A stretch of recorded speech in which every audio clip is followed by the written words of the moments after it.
I'd like to introduce you to Ketchup and Mustard. Today on All Vehicles Great and Small, we're going to talk about these 1971 Honda CT90s. I'm your host, Tammy Walker. The Honda Trail 90 is part of the CT series of trail motorcycles designed for casual off-road use. The Honda Trail 90s were manufactured between 1966 and 1979. You could get between two models, the Trail or the X, and the variations between the two were the gear ratios and the tire style. This quiet 89.5 cc or cubic centimeter four-stroke air-cooled single-piston engine could get up to 100 miles to the gallon. Even though the speedometer says this could go up to 80 miles an hour, the speed tops out at actually around 55 miles per hour. This small step-through motorcycle has a 4-speed transmission and an automatic clutch. The frame is stamped steel and the weight is around 188 pounds. Even though this Japanese bike was designed to be off-road, it could be registered and used for the regular streets, but not recommended for highway travel. Its predecessor, the CT200, was built from 1964 to 1966, had an 87cc pushrod engine, and it was technically the first CT series Honda. And its successor, the CT110, was manufactured between 1980 and 2013 and became one of the world's most popular motorcycles. I couldn't find the original price on the 1971, but I found a price for the 1967, and it was around $355. So this bike probably was under $500. And if you would like to buy one today, the prices are anywhere between a couple $100 up to a few thousand. Nicknamed the yellow dirt bike, these also come in red, and later on they offered orange. And around this time, general aviation started to become popular. That is where more private citizens were buying airplanes. And a lot of the times there wasn't a place for rental cars available, so a person decided to invent a way to break down these motorcycles in what is called the suitcase cycle. The inventor, Larry Shapiro, designed 90 components to help break down the motorcycle so you could put it in the back of your plane and easily assemble it where you get to where you need to be. And now for a little history on these two bikes. According to the VIN numbers, these were manufactured within 300 bikes of each other. We had purchased them in Anaconda, Montana from two different owners, and they were less than a mile from each other. It seems like just yesterday since we last tried to start these bikes, but it's actually been 18 years. So maybe we'll do a video of us getting these running again. So stay tuned. In 1969, they upgraded the front forks by adding a telescoping tube and spring, and this helped increase the travel and shock absorption for the front wheel. This may have the original tire, the Yokohama, made in Japan. We've got a little marker. We've got our front fender. It's a nice, strong design. I like this. Got our front headlight. And then come over here. And on the top of our headlight, we've got our speedometer. And it says it goes up to 80, but I know it doesn't go that fast. We have 3,477 miles on this.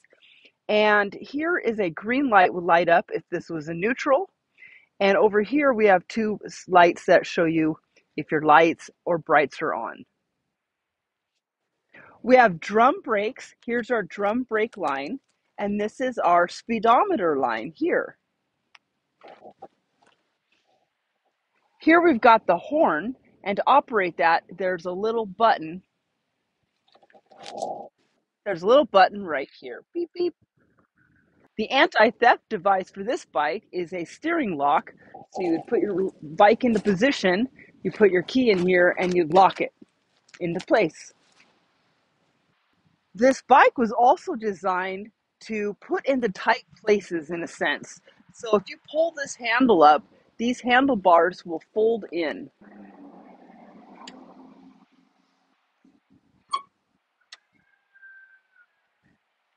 rotate these out of the way or take them off. Okay, we've got our lights for low beam and high beam. Got my front brake lever, and I've got my back brake lever here. And on this side, we have our left and right blinkers. Now the blinkers you'd have to buy separately and install them to the back. Let's go take a look there real quick. Here's where you would install the blinkers on this side, and then there's one for the other side here. Okay, this is put the key in, you turn this on, and then you can kick start it. This is where our piston is in our 89cc engine. So one piston. Here we have our gas on, off, and reserve. We have our choke open and close. This helps us adjust our fuel air mixture. You just watch it. Here we have a toe heel shifter. So you downshift by pushing down and upshift by pushing back. Got a little peg for your foot. Here's one of the kickstands here. This is the single side. This is the dual side. We'll show you a video of that.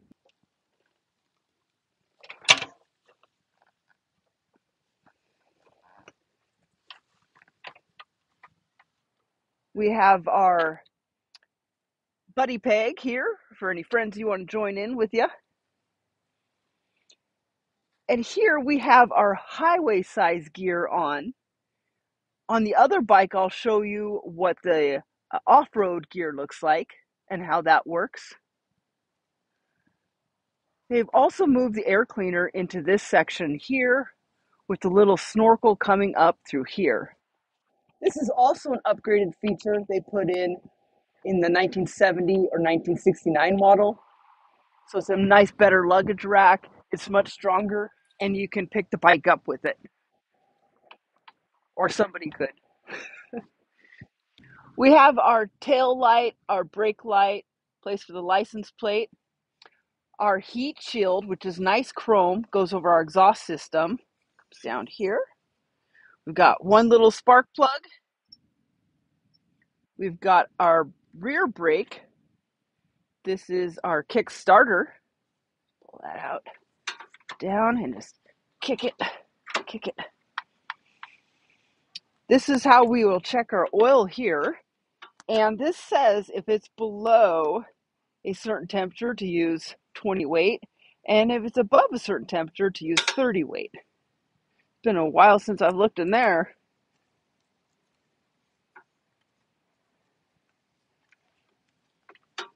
Here we've got our battery.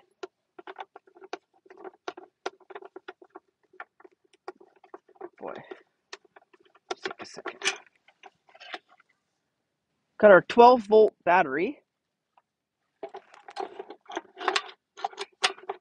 We've got our brake light switch, but it's missing a spring to here. And how do I fill this up? Well, I just put some unleaded gas right in here.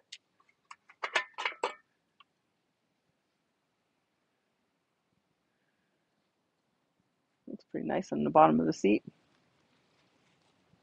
Come down in there and take a look. Now, Catchup, we put on this old boat seat when our children were little, and then we would just put them in the back and give them for a ride on some old country roads. Now, Catchup is very similar to Mustard, so we're just going to come down and just go over it and just take a look through everything.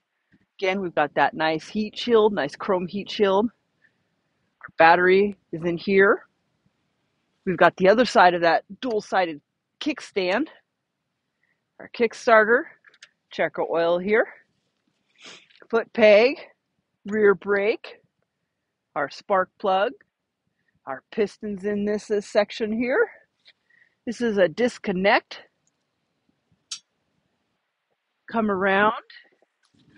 Once again, we got the marker, we got the headlight, and up in the speedometer, And the speedometer has also got those light features here. And this has 4,888 miles on it. This also has the disconnect for the handlebars. And this one has the key. And it's got the speedometer and the brake line.